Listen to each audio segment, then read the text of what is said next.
So impermanent loss. The question that a lot of people do have is, what do I do whenever I have encountered impermanent loss or I'm out of range? That's really the more accurate things. What do you do when you're out of range? Well, one, you can just wait. You can, if you think that token price will come back into your range, don't do anything.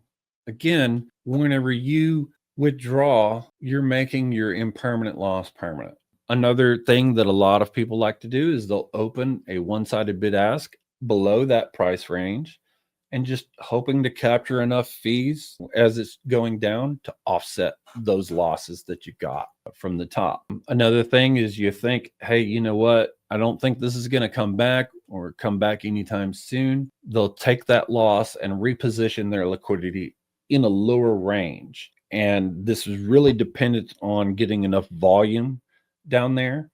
If you think you can capture enough in that new range to recover your losses, then you can reposition liquidity. I have done this before. It does work. It doesn't always work. The important thing is capturing the volume and it's staying within your range long enough to do that. Sometimes quitting when you're ahead or quitting before things get really worse is the choice. It's better to withdraw at a 50% loss than a 90% loss.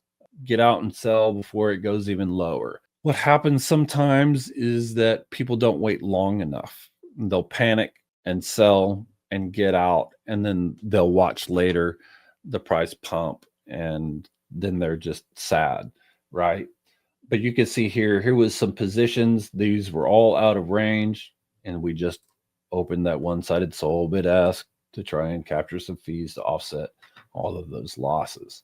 So these are just some of your choices, what you can do when you're out of range. Okay, so what do you do with the fees that you earned? You have several options, obviously. You can claim them and compound them back into the position. It's usually just the one token that you don't want to keep, like I did with this one. Fees that I was earning off of this one, I just threw it into a bid ask because I want to resell those fees at a higher price. The other thing that you can do is open a new position and put those fees in, usually in a bid ask, at a higher spot. If it pumps, then it's going to sell your fees off at an even higher price and earn some extra fees along the way. Something else that and I like to do this especially whenever I'm not too sure it's a fresh token.